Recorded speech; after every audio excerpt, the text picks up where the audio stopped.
दोस्तों, श्री कृष्ण के चरणों में बारंबार प्रणाम है। आप सभी पर परमात्मा की अत्यंत कृपा है कि आप परमात्मा की रसमय लीला का रसवादन कर रहे हैं। भगवान श्री कृष्ण हस्तिनापुर से वापस द्वारिका आ रहे हैं। यह समाचार द्वारिका पहुंच चुका था। नगरवासियों में प्रसन्नता की लहर दौड़ गई। सभी जगह उत्सव जैसा माहौल था। सभी लोग द्वारिकाधीश के स्वागत के लिए तैयारी करने लगे। द्वारिकाधीश जिस दिन से हस्तिनापुर से गए, उस दिन से नगरवासी अपने स्वामी के बिना रह रहे थे, वियोग में जी रहे थे। द्वारिकापुरी अपने स्वामी के बिना अधूरी थी। श्याम सुंदर के वियोग में नगर के लोगों की विरह वेदना वह स्वयं ही जानते हैं। दोस्तों, सारी द्वारिका उदास रहती थी। समय से कोई काम नहीं करते थे, ना ही सोते थे, ना ही खाते पीते थे। और यहाँ तक कि जहाँ हर पल उत्सव होता था, वहाँ शांति और उदासी छाई रहती थी। बिना श्याम सुंदर के द्वारिका बिना प्राणों के शरीर जैसी हो गई थी। दोस्तों, जैसे बिना सूर्य के जनजीवन अस्त व्यस्त हो जाता है, ठीक वैसे ही द्वारिका के सूर्य भगवान श्री कृष्ण के बिना द्वारिकापुरी का हाल था। भगवान श्याम सुंदर द्वारिका की सीमा पर पहुंच गए। नगरवासी द्वारिका की सीमा पर अपने प्रभु का बेसब्री से इंतजार कर रहे थे। भगवान जैसे ही द्वारिका की सीमा पर पहुंचे, नगरवासियों में हर्ष की लहर दौड़ गई। भगवान के दर्शन करके नगरवासियों का हाल कुछ ऐसा था जैसे वर्षा के मौसम में पहली बरसात के बाद तपते हुए सूखे पौधों का होता है। पहली वर्षा से लहरा उठते हैं पौधे, वैसे ही हर्षित नगरवासियों की आंखें छलक रही थी। दोस्तों, भगवान जैसे ही द्वारिका की सीमा में प्रवेश करते हैं, वैसे ही भगवान ने अपना शंख बजाना शुरू किया। तो भगवान के शंख की ध्वनि सुनकर समस्त नगरवासियों को यह सूचना मिल गई कि भगवान द्वारिकाधीश नगर में प्रवेश कर चुके हैं। दोस्तों, भगवान शंख बजाकर अपने प्रेमी भक्तों को दर्शन के लिए आमंत्रित कर रहे हैं।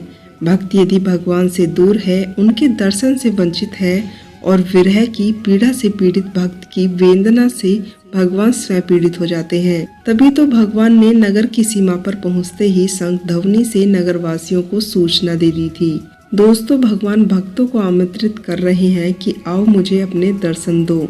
यदि भक्त भगवान के दर्शन को व्याकुल हैं, तो ऐसे ही भक्तों के दर्शन के लिए भगवान भी व्याकुल रहते हैं। भगवान नगर में प्रवेश कर जाते हैं। आज द्वारिका में दीपावली जैसा उत्सव मनाया जा रहा है। पूरा नगर दुल्हन की तरह सजाया गया है। ध्वज पताएं लहराई गई हैं, रास्तों पर रंगोलियां बनाई गई हैं। समस्त नगरवासियों ने सुंदर सुंदर वस्त्र धारण किए हुए हैं। भगवान की रथ यात्रा नगर में प्रवेश कर चुकी है और धीरे धीरे राजमहल की तरफ बढ़ रही है। सभी नगरवासी अपने अपने घरों से पुष्पों की वर्षा कर रहे हैं।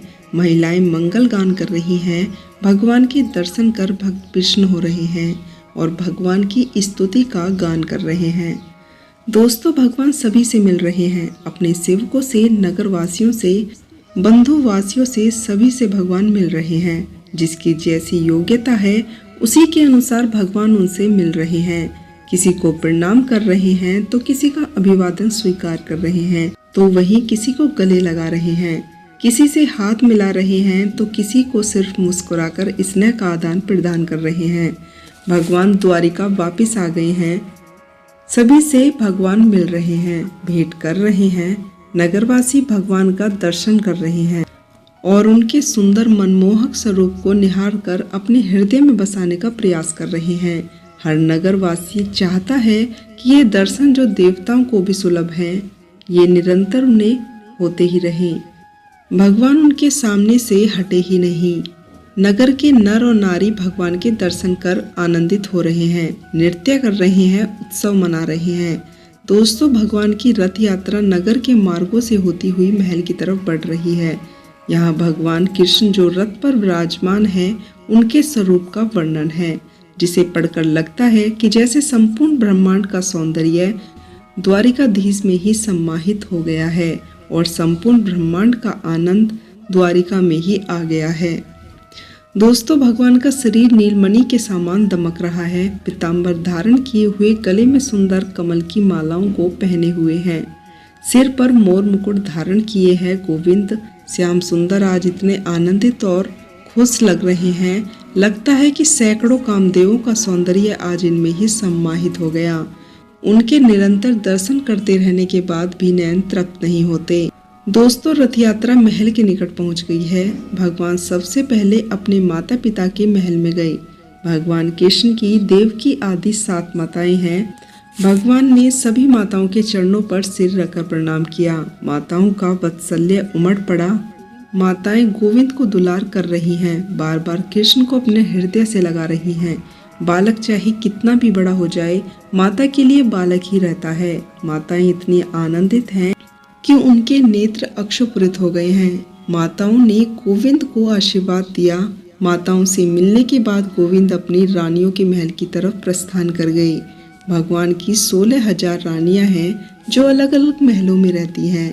वह सभी अपने महल की अटारियों पर बैठकर अपने प्राण प्रीतम को देख रही हैं और मन ही मन परमात्मा का दर्शन कर रही हैं। तभी भगवान का रथ राजपथ में प्रवेश करता है तो सभी रानियां उनका दर्शन करती हैं।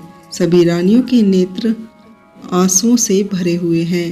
अपने प्रीतम के मिलने की खुशी में उनके आंखों में आंसू भरे हुए हैं। सभी रानियां उनका दर्शन कर रही हैं। सभी रानियों के नेत्र आंसुओं से भरे हुए हैं। वह अपने प्रीतम से मिलने की आनंद अनुभूति से द्रवित हो गई हैं। व्यास जी ने तो भागवत में लिखा है कि कृष्ण की रानियों ने उनका आलिंगन किया, परंतु मर्यादाओं का पालन करते हुए उन्होंने अपनी गोद में जो पुत्र ले रखे थे उन पुत्रों को अपने पिता अर्थात भगवान श्याम सुंदर से मिलाने के बहाने आलिंगन किया। श्याम सुंदर अपनी रानियों से मिल रहे हैं। सभी रानियां यह अनुभव कर रही हैं कि उनके प्रीतम श्री कृष्ण उनसे मिल रहे हैं। इस अध्याय में व्यास जी ने परमात्मा के अपने नगर द्वारिका में वापस आने की लीला का वर्णन किया है। अगले अध्याय में हम सभी परीक्षित जी के जन्म की लीला का रसवादन करेंगे। दोस्तों, आपको श्रीमद् भागवत कथा के सकंद पहले के अध्याय 11 की यह जानकारी कैसी लगी? अगर आपको यह जानकारी पसंद आई हो तो चैनल से जुड़े रहने के लिए चैनल को सब्सक्राइब करें और मोटिवेट करने के लिए वीडियो को लाइक करें। तो दोस्तों, मिलती हूँ श्रीमद् भागवत कथा के 12वें अध्याय के साथ। तब तक के लिए आप लोग अपना ध्यान रखें, खुश रहें। जय सनातन, जय श्री कृष्णा।